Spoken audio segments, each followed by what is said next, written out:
Víctor Andrés García Belaúnde. Muchas gracias, Víctor Andrés, por acompañarnos esta noche. Buenas noches. Hemos tocado fondo, siempre dicen que no, que se puede ir más abajo. Sí. Pero ¿qué hacemos con un Congreso que, en lugar de ganarse, digamos, el respeto de la ciudadanía, lo pierde con iniciativas como esta y golpes como este? Bueno, pero lamentablemente hemos llegado a esto por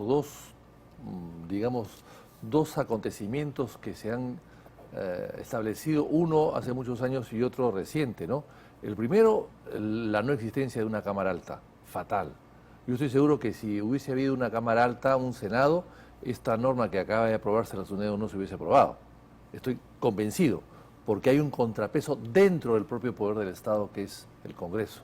Claro, pero acá el Congreso no tiene contrapeso. El único contrapeso que puede tener es un Consejo de Ministros que observa las leyes, pero finalmente por insistencia se pueden aprobar. O el Tribunal Constitucional que revoca a través de una medida cautelar o una sentencia, revoca alguna decisión o una ley aprobada por el Congreso. Pero no hay contrapeso.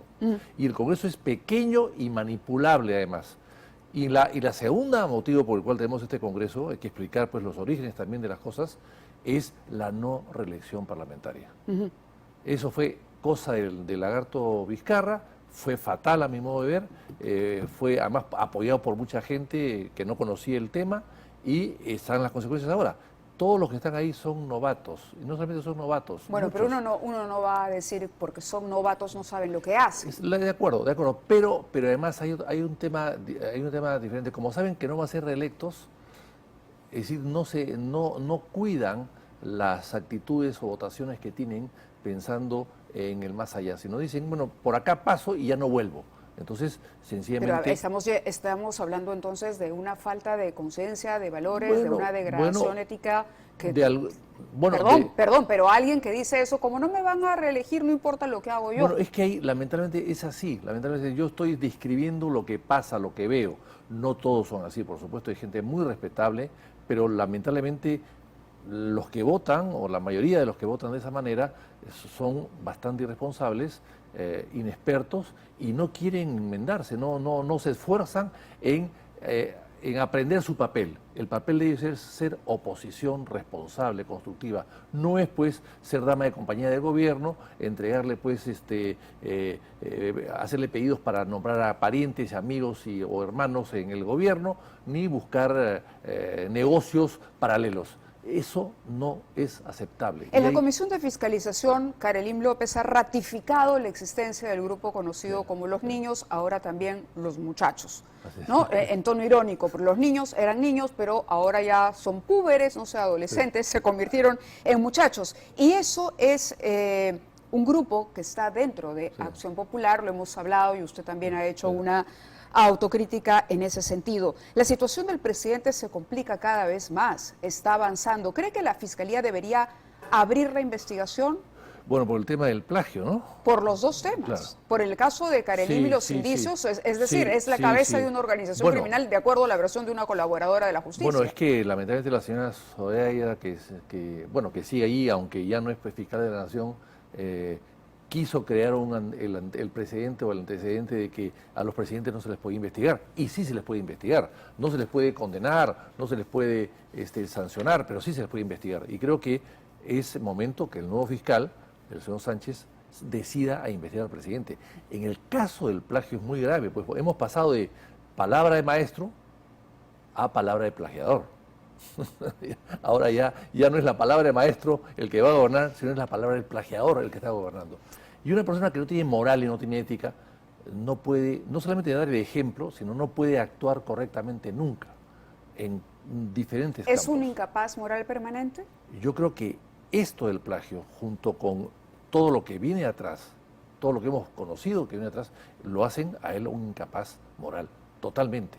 Y moral permanente, no es una inmoralidad pasajera, sino bueno, la tesis data de hace mucho tiempo, es decir, ya en ese momento el señor maestro, hoy presidente, ¿no?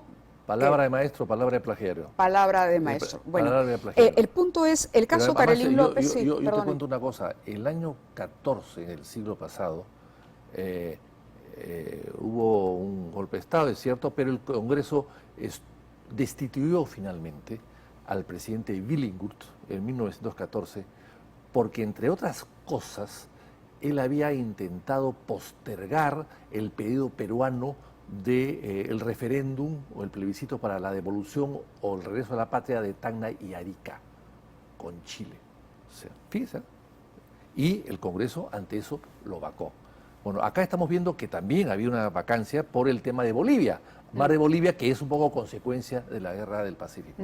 Entonces, no sería la primera vez entonces en el Perú que por temas tan delicados de seguridad internacional, de integridad territorial, se pueda vacar a un presidente de la República.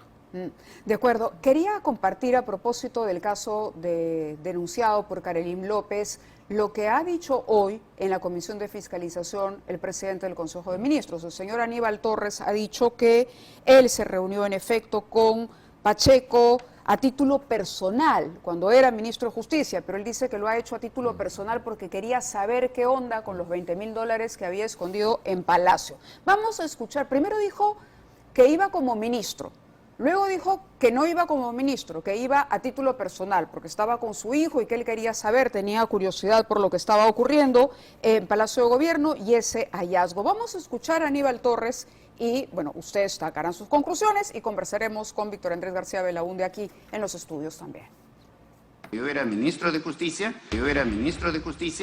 ¿no? Y quería saber qué cosa es lo que ha sucedido, porque tener $20.000, como decía la prensa, en el baño, ¿no? Ya era sospechoso. Para mí era sumamente importante saber de dónde provienen esos $20.000, porque se cuestionaba, ¿no?, la procedencia de esos $20.000. Como usted dice, ¿no?, se presumía que tiene un origen ilícito. Y yo como ministro de Estado, por supuesto, quería saber, ¿no?, en dónde estaba, qué cosa es lo que está ocurriendo aquí. ¿Cómo es que una persona puede obtener $20.000 tan fácilmente? No he estado ejerciendo en ese momento una función de ministro de Estado.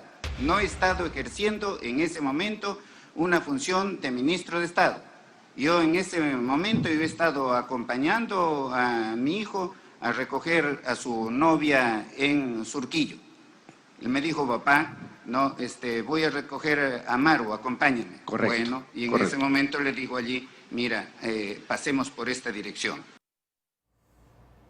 Uno como ministro puede decidir en qué momento es ministro y en qué momento no está actuando como ministro. Le corresponde a un ministro en sus ratos libres, cuando no es ministro, conversar con alguien que además no está bajo su organización. El señor era ministro de Justicia, es decir, y Bruno Pacheco trabajaba en la Secretaría General de Palacio de Gobierno. ¿Cómo analiza Bruno Pacheco dependía del despacho presidencial. Sí.